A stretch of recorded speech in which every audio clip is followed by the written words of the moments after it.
Hello students, हम अभी chapter कर रहे हैं mechanical properties of solids. Last class में हमने types of stress and strain discuss किया था और लास्ट डेफिनेशन इलास्टिक लिमिट की थी हमने। आज की क्लास में हम उसी चैप्टर को कंटिन्यू करेंगे और नेक्स्ट टॉपिक है Hooke's law.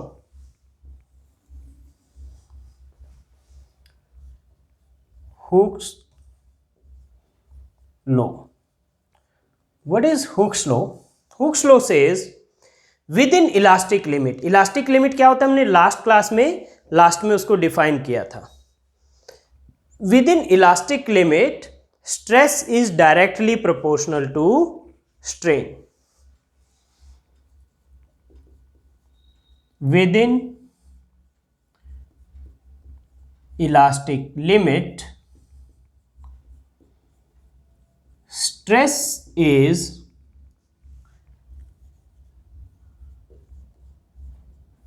directly proportional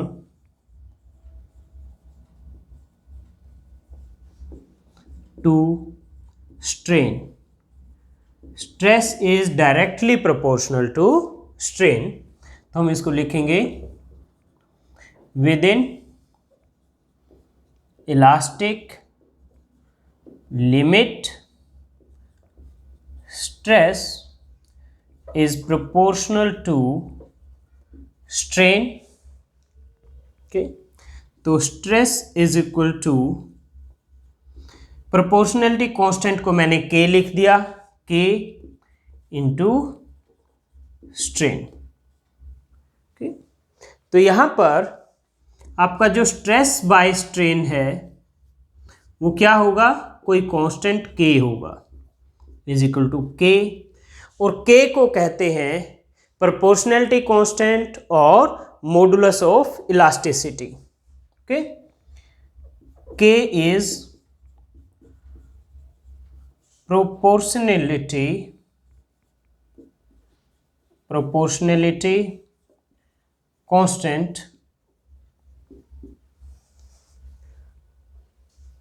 proportionality constant and is known as modulus of elasticity. Modulus of elasticity. Okay. Student, ये था हुक्स लॉ। हमारा नेक्स्ट टॉपिक है stress strain curve. Stress strain curve. Stress strain curve क्या है? ये graph है stress और strain के बीच में। It is stress versus strain graph for a material. मैं यहां डायग्राम बना देता हूं, यहां जगह कम है इसलिए।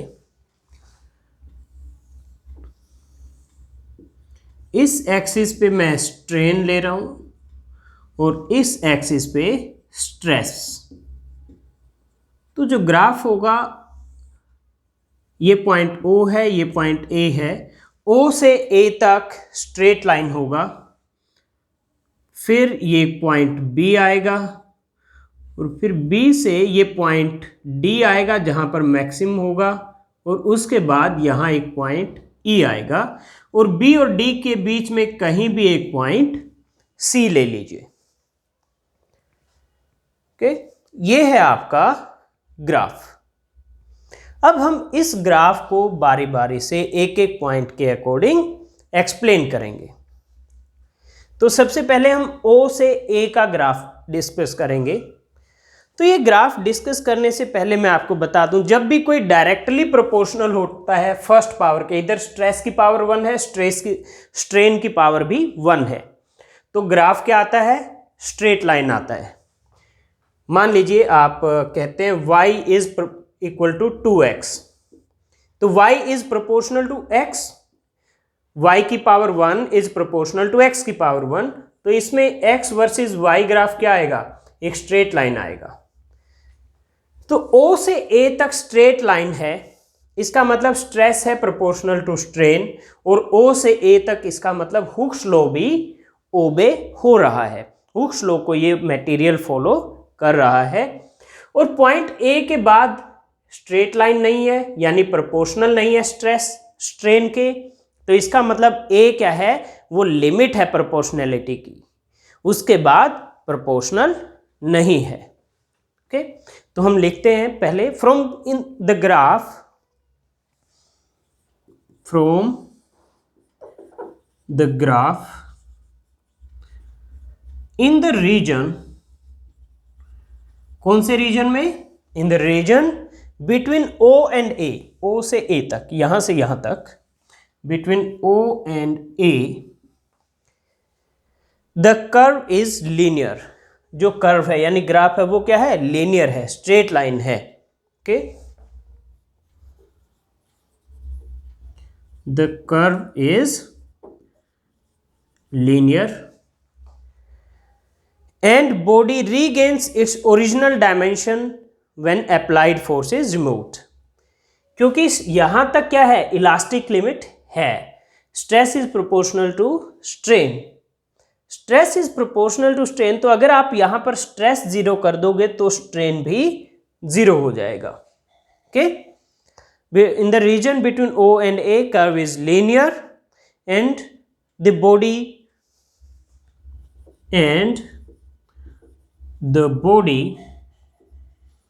will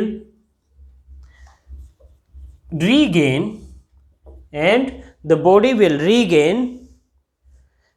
original dimension, regain its original dimension, dimension का मतलब है shape and size से, body will regain its original dimension when applied force is removed, when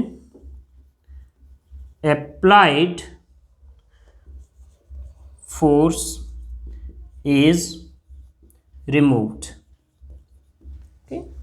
और क्योंकि O से A तक स्ट्रेट लाइन है, since OA is a straight line, point A is called proportionality limit, point A को proportionality limit कहेंगे क्योंकि उसके बाद स्ट्रेट लाइन नहीं है। Okay, point A is called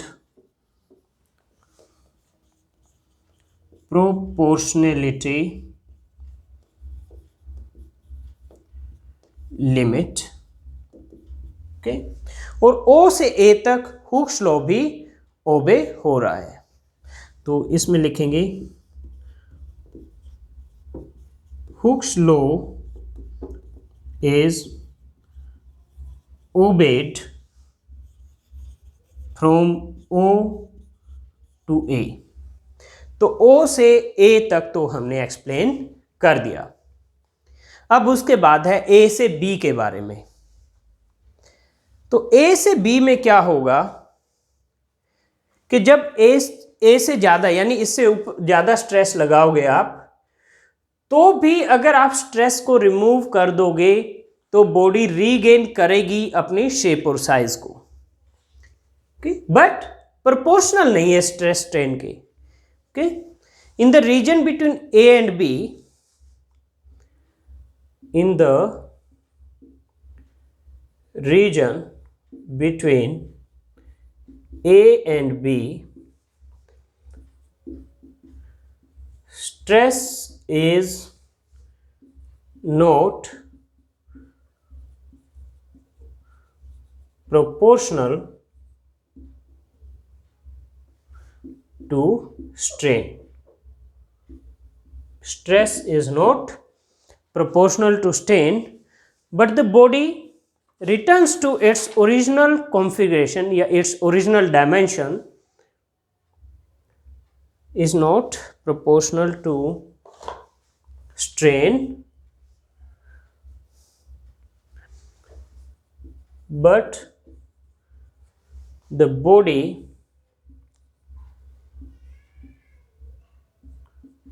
returns to its original configuration original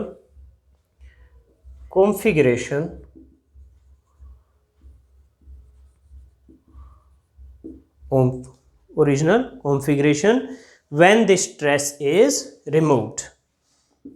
When the stress is removed. ये जो मैंने आपको बताया ये सिर्फ आपको समझाने के लिए बताया है, ये आपको एग्जाम में लिखना नहीं है, ठीक है। तो ये जो स्ट्रेस की वैल्यू होगी यानी O से B तक जो वैल्यू होगी उसको हम कहते हैं elastic region. So OB is called elastic region and B is called yield point or elastic limit. Okay. OB is called elastic region. O से B तक क्या है, इलास्टिक है, यानी स्ट्रेस रिमूव कर रहे हो तो ओरिजिनल कॉन्फ़िगरेशन रीगेन कर रहा है, इसलिए इसको इलास्टिक रीजन कहते हैं. Point B is called yield point. Point B is called yield point और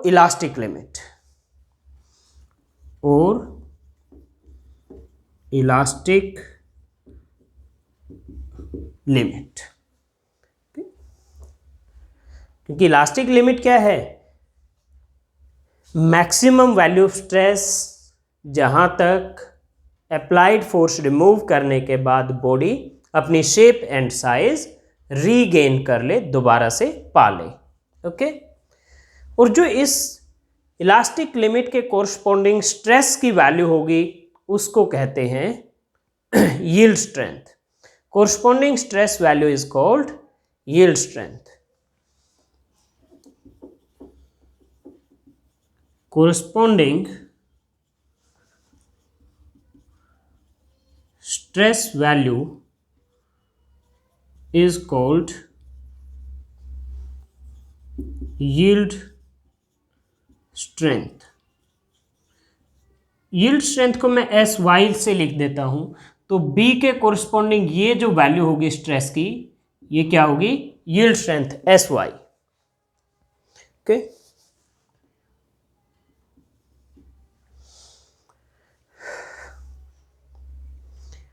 तो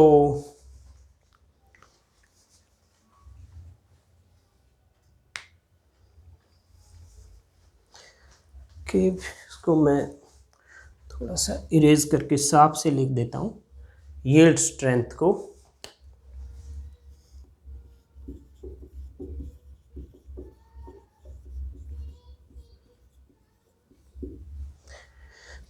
तो ये था A से B तक का एक्सप्लेनेशन ग्राफ का. अब नेक्स्ट पैराग्राफ में हम B से D तक करेंगे. तो B से D तक अगर आप देखिए थोड़ा सा भी स्ट्रेस बढ़ा रहे हो, स्ट्रेन बहुत ज़्यादा बढ़ रहा है. From B to D if stress is increase a little bit, strain increases by very large amount. Okay.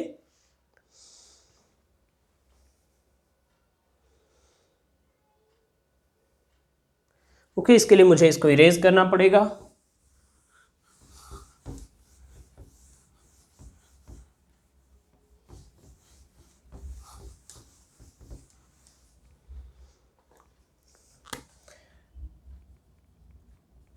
In the region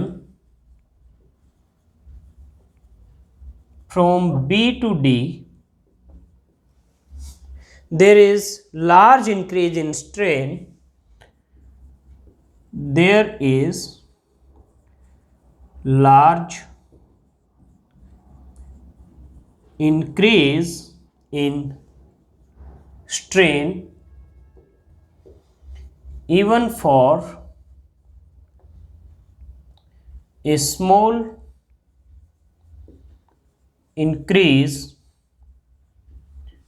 in stress, even for a small increase in stress for any point C between B and D, B and D के बीच में कोई भी अगर point C ले लो आप, for any point C between B and D क्या होगा? अगर आप स्ट्रेस को रिमूव करेंगे तो ये वापस जीरो पर नहीं आएगा, ये पॉइंट O पर नहीं आएगा, ठीक है। If stress is removed the body does not regain its original dimension. If stress is removed, the body does not regain its original configuration. Original configuration. तो होता क्या है, वो लेट ये पॉइंट है O प्राइम, अगर आप स्ट्रेस जीरो करोगे तो ये CO प्राइम के अलोंग होगा, यानी जब स्ट्रेस जीरो हो जाएगा तब भी O प्राइम के इक्वल स्ट्रेन रह जाएगा, रेजिडुअल स्ट्रेन रह जाएगा, ठीक है। तो यहां पे लिखूंगा and traces CO prime, and traces CO prime. In this case, even when stress is zero, strain is not zero. Okay? तो यहां लिखेंगे in this case, even when stress is zero, strain is not zero. Strain is not zero. The material have a residual strain OO prime called permanent set. इस residual strain OO prime को permanent set कहते हैं, okay?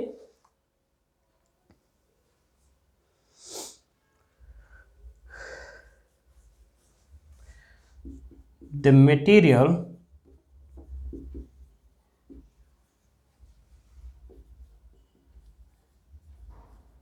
will have a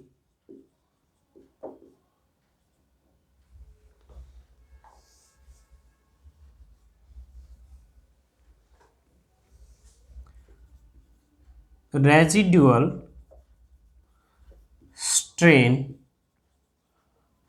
OO prime called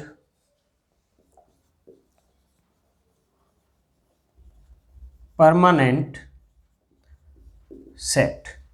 तो ये है B से D तक का एक्सप्लेनेशन। उसके बाद क्या होगा, पॉइंट डी के बाद आप देख रहे हैं अगर स्ट्रेस कम भी हो रहा है, क्योंकि स्ट्रेस इस एक्सिस पे है, स्ट्रेस कम भी हो रहा है तो स्ट्रेन बढ़ रहा है, ओके। और फिर उसके बाद पॉइंट ई है, इसको कहते हैं फ्रैक्चर पॉइंट, जहां पर बॉडी ब्रेक हो जाती है। तो मैं इसको इरेज कर देता हूं यहां से।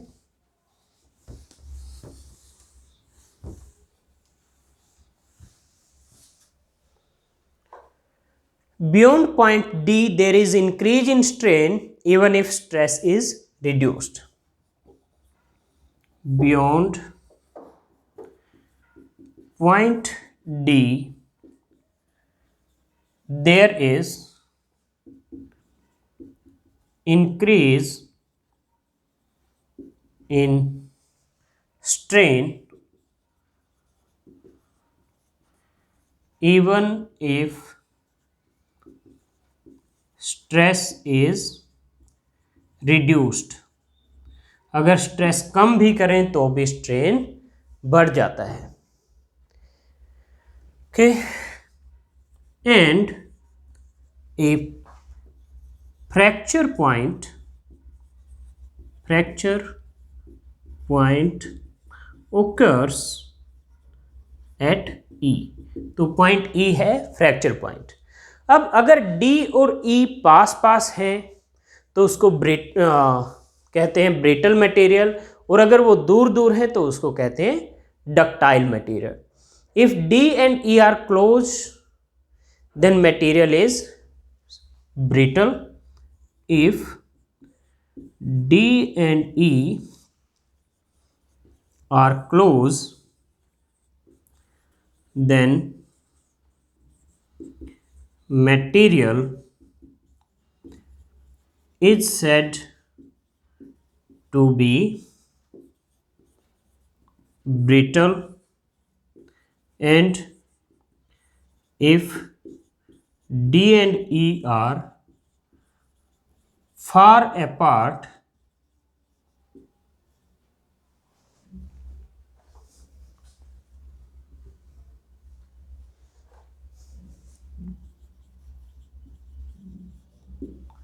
then material is ductile.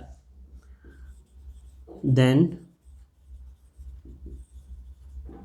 material is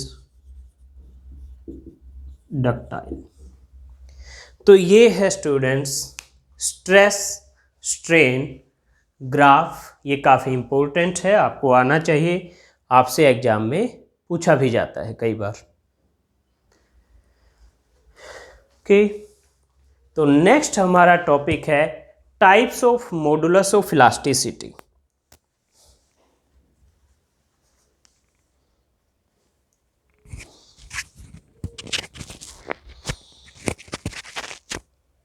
types of modulus of elasticity हमने पढ़ा था ना हुक्स लॉ में, स्ट्रेस इज इक्वल टू के इंटू स्ट्रेन। वहाँ के क्या था? Modulus of elasticity. तो कितने टाइप का मॉडुलस ऑफ इलास्टिसिटी है हम वो डिस्कस करेंगे। तो इसके लिए मुझे पूरा इसको इरेज करना पड़ेगा पहले।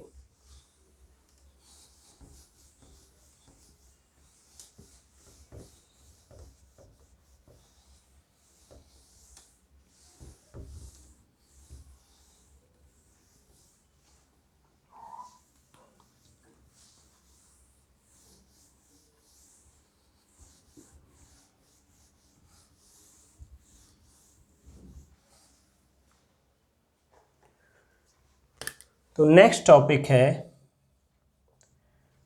टाइप्स ऑफ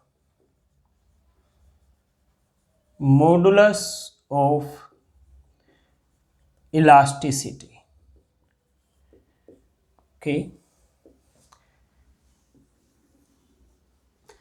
तो नंबर 1 है Young's modulus, YOUNG, Young's modulus.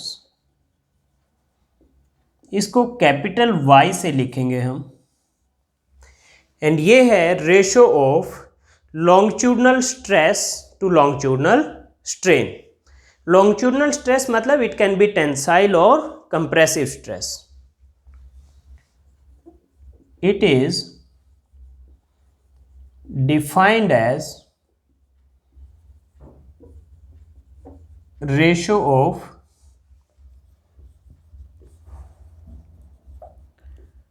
longitudinal stress to longitudinal strain, longitudinal strain। okay, तो y equal to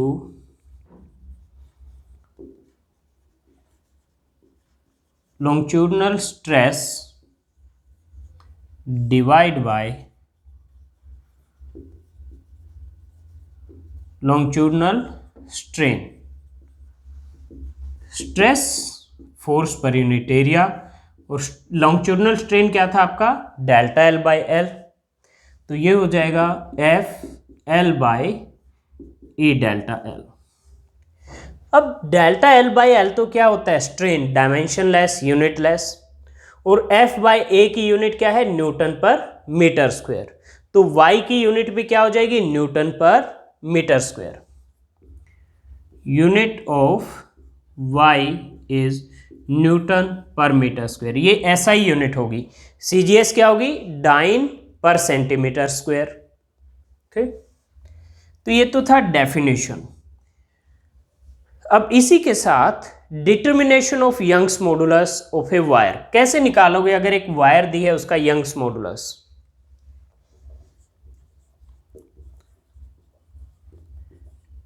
determination of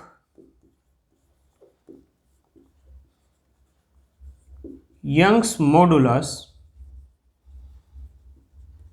of a wire. मान लीजिए आपके पास इस सीलिंग के साथ दो वायर हैं ए और बी। दोनों पे आपने इनिशियली मास m1 लगा दिया, m1, सो दैट ये दोनों स्ट्रेट रहें और दोनों की लेंथ है मान लीजिए l। मास m1 किस लिए आपने हैंग किया हुआ है? सो दैट दोनों स्ट्रेट रहें, सीधी रहें। अब आपने क्या किया? A के साथ एक स्केल लगा दिया आपने, यहां पर एक स्केल लगा दिया ये इस तरह से, और यहां पर एक नीडल लगा दी B पर। B पे आपने एक नीडल लगा दी। फिर क्या किया? B में एक मास कैपिटल M और ऐड कर दिया। कैपिटल M करने से पहले दोनों बराबर लेवल पे थे, दोनों की लेंथ L थी, लेकिन कैपिटल M ऐड करने के बाद इसकी लेंथ मान लीजिए डेल्टा L से बढ़ जाएगी, नीचे की तरफ खींच जाएगा, और डेल्टा L नीचे की तरफ जाएगा तो ये जो नीडल है ये भी नीचे जाएगी। तो मान लीजिए स्केल पर यहां से यहां आ जाएगी, तो ये जो लेंथ होगी यहां से यहां तक, ये लेंथ कितनी होगी? Delta L। तो इससे डेल्टा L आ जाएगा। ये डेल्टा L क्यों प्रोड्यूस हुआ है? इस कैपिटल M का जो वेट लग रहा होगा mg, उसकी वजह से। तो हम यंग्स मॉडुलस कैलकुलेट कर सकते हैं। तो हम यहां पे लिखेंगे A and B are two wires, each of length L and radius R। A और B की लेंथ L है और रेडियस R है। Scale is attached to wire A। Wire A से स्केल अटैच किया हुआ है, और इनिशियली क्या किया हुआ है हमने? स्मॉल मास m1 दोनों में ऐड किया so that wire are straight. Small mass m1 is attached to A and B. A small mass m1 is attached to A and B to keep them straight। उनको सीधा रखने के लिए wires को मास m1 है। अब क्या करना है? Now add mass capital M to B। Now add mass capital M to B, और क्या करना है फिर? रीडिंग स्केल को रीड करके आपको डेल्टा L फाइंड आउट करना है। And find increase in length. क्या है increase in length? Delta L। कैसे? By reading scale. स्केल को रीड करके आप डेल्टा L निकाल लीजिए। ओके, तो आपका एरिया ऑफ क्रॉस सेक्शन क्या होगा हर एक वायर का? Of cross section of each wire. मैं एरिया को कैपिटल A से लिख देता हूं तो ये पाई r स्क्वायर हो जाएगा एरिया। ओके, और फोर्स ऑन बी, फोर्स क्या लगेगा, कैपिटल एम इंटू जी, क्योंकि कैपिटल एम डालने के बाद ये डेल्टा एल प्रोड्यूस हुआ है। ठीक, तो यंग्स मॉडुलस वाई होता है F by A divide by delta L by L. तो आपका एफ तो क्या है, एम जी है, ए क्या है, पाई आर स्क्वेयर इंटू आपका डेल्टा एल डिवाइड बाई ये जो एल है ये ऊपर चला जाएगा। तो कैपिटल एम की वैल्यू आपको पता है, एल और डेल्टा एल की वैल्यू पता है, एल पहले से पता है, डेल्टा एल आप स्केल से निकाल लेंगे, आर रेडियस पता है आपको, तो आप ये वैल्यूज रख के यंग्स मॉडुलस निकाल सकते हैं। तो स्टूडेंट्स ये है यंग्स मॉडुलस ऑफ इलास्टिसिटी। अब हम इससे रिलेटेड न्यूमेरिकल करेंगे। तो न्यूमेरिकल करने के लिए पहले मैं बोर्ड को क्लीन करके आपके लिए न्यूमेरिकल लिख देता हूं।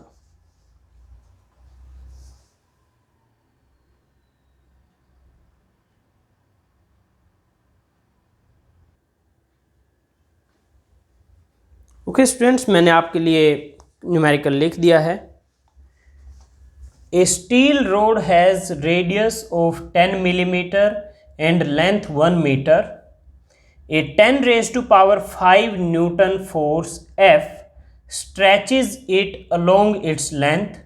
Calculate number 1 stress, number 2 elongation, elongation मतलब increase in length delta L, number 3 strain, and Y steel Young's modulus for steel इसकी वैल्यू दी हुई है 2 into 10 raised to power 11 Newton per meter square।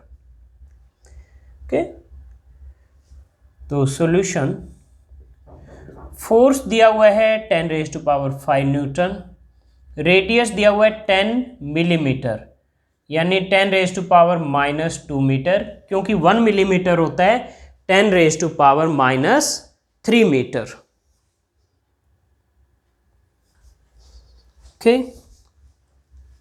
और आपको लेंथ दिया हुआ है 1 metre, area of cross section क्या हो जाएगा, पाई आर स्क्वायर हो जाएगा, और y की वैल्यू ये दी हुई है। तो फर्स्ट पार्ट में आपको निकालना है स्ट्रेस। स्ट्रेस होता है फोर्स पर यूनिट एरिया,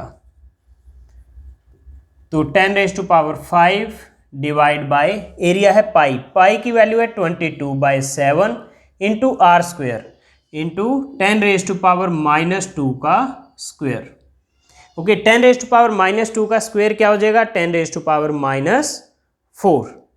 तो इसको मैं सॉल्व करता हूं अगर, तो ये क्या हो जाएगा, ये 7 ऊपर चला जाएगा into 10 raise to power 5 divide by 22 into 10 raise to power -4। तो ये आपका आंसर आएगा 3.18 into 10 raise to power 8 newton पर metre square. 3.18 into 10 raise to power 8 newton पर मीटर स्क्वायर। सेकेंड इलोंगेशन यानी डेल्टा एल, तो आपके पास यंग्स मॉडुलस का फॉर्मूला है F L by A delta L. तो यहाँ से डेल्टा एल आ गया आपका F L by A Y, F 10 raise to power 5, L 1 metre, area 22/7 into 10 raise to power -2 का स्क्वायर, ये रहा area, pi R square, pi 22/7 R square, R है 10 raise to power -2, और इंटू वाई। तो y की value है आपकी 2 into 10 raise to power 11। अब अगर हम ध्यान से देखें, ये f बाई ए तो हमने अभी अभी निकाला था, f बाई ए ये आया था 3.18 into 10 raise to power 8 into 1 divide by this, तो ये क्या आ जाएगा, इसका हाफ हो जाएगा 1.59, 3.18 का इंटू इसमें पावर 8 था और इसमें नीचे 11 है, तो 8 - 11 -3, तो 10 raise to power -3 metre. 1.59 into 10 raise to power -3 metre. आप इसको सॉल्व करके देखना, यही आपका आंसर आएगा। ठीक है, जैसे इसको सॉल्व किया था ऐसे ही इसको आपको सॉल्व करना है। थर्ड है स्ट्रेन। स्ट्रेन होता है आपका डेल्टा एल बाई एल। तो 1.59 इंटू 10⁻³ डिवाइड बाय 1, क्योंकि L की वैल्यू क्या है 1 मीटर। तो ये आपका आ गया 1.59 इंटू 10⁻³ ये एक नंबर आएगा, क्योंकि स्ट्रेन क्या होता है लेंथ बाय लेंथ या वॉल्यूम बाय वॉल्यूम, तो यूनिट लेस और डायमेंशन लेस। इसको आप चाहो तो ऐसे भी छोड़ सकते हो, चाहो तो परसेंटेज में कन्वर्ट कर सकते हो। कैसे? 1.59 10⁻³ नीचे जाके 10⁻+3 हो जाएगा, और परसेंटेज में कन्वर्ट करने के लिए 100 से मल्टीप्लाई, तो ये हो जाएगा 10 और ये 1000, तो ये आ गया 1.59 बाय 10, 1.59 डिवाइड बाय 10 यानी 0.159, यानी ये आप 0.16%। परसेंटेज में लिखना हो तो ऐसे, यानी ये जो वैल्यू आई है उसको 100 से मल्टीप्लाई करोगे तो परसेंटेज में आपका आंसर आ जाएगा। तो इस तरह से स्ट्रेस, स्ट्रेन, यंग्स मॉडुलस ये सब आप कैलकुलेट कर सकते हैं। स्टूडेंट्स, तो ये एक न्यूमेरिकल हो गया। अब मैं दूसरे न्यूमेरिकल की स्टेटमेंट लिख देता हूं।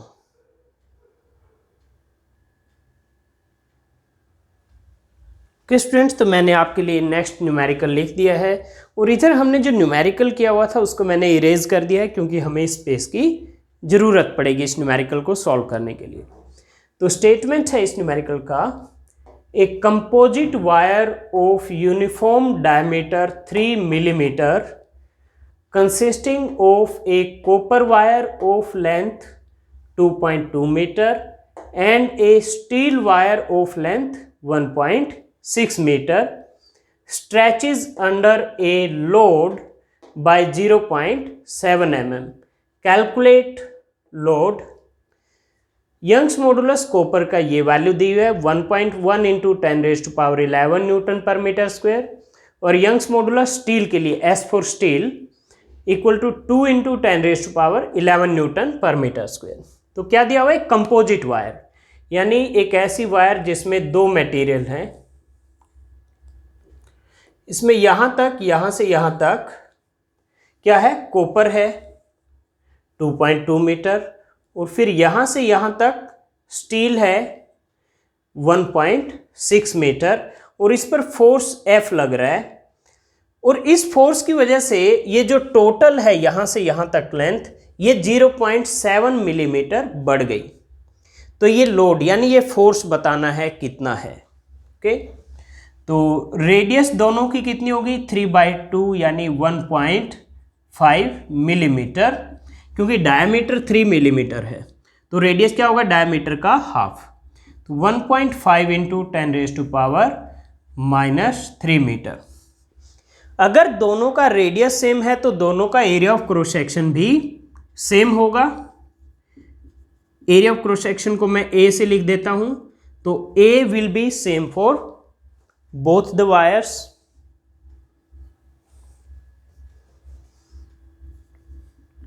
A will be same for both wires.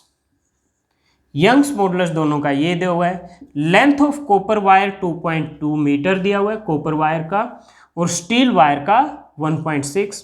LS से मैं स्टील वायर की लेंथ, LC से कॉपर वायर की लेंथ लिख रहा हूं, तो स्टील वायर की लेंथ है 1.6 मीटर। दोनों पर सेम लोड लगाया गया है। अब ये लोड लगाने से मान लीजिए कॉपर में इंक्रीज इन लेंथ हुआ डेल्टा LC और स्टील में हुआ डेल्टा LS, तो इन दोनों का टोटल कितना हुआ? 0.7 mm। मिलीमीटर को मीटर में रख देता हूं, 0.7 इंटू 1 मिलीमीटर होता है 10⁻³ मीटर। तो ये टोटल इंक्रीज इन लेंथ हुआ है आपका। आपको निकालना है फोर्स। तो फोर्स निकालने के लिए देखिए दोनों पर एक ही फोर्स लग रहा है F, तो F भी सेम है, A भी सेम है, तो फोर्स पर यूनिट एरिया भी दोनों के लिए क्या होगा? सेम। फोर्स पर यूनिट एरिया क्या होता है आपका? Stress. F by A will be same for both parts, एक पार्ट कॉपर है एक पार्ट स्टील है। आपके पास फॉर्मूला है F L Y equal to F L by A delta L. तो यहाँ से एफ बाई ए आ गया आपका Y into delta L by L, Y into delta L by L. और क्योंकि एफ बाई ए दोनों का सेम है तो यानी आपका y copper into delta L copper by L copper is equal to Y steel into delta L steel by L steel. F by A इसके equal है, तो stress of copper will be equal to stress of steel.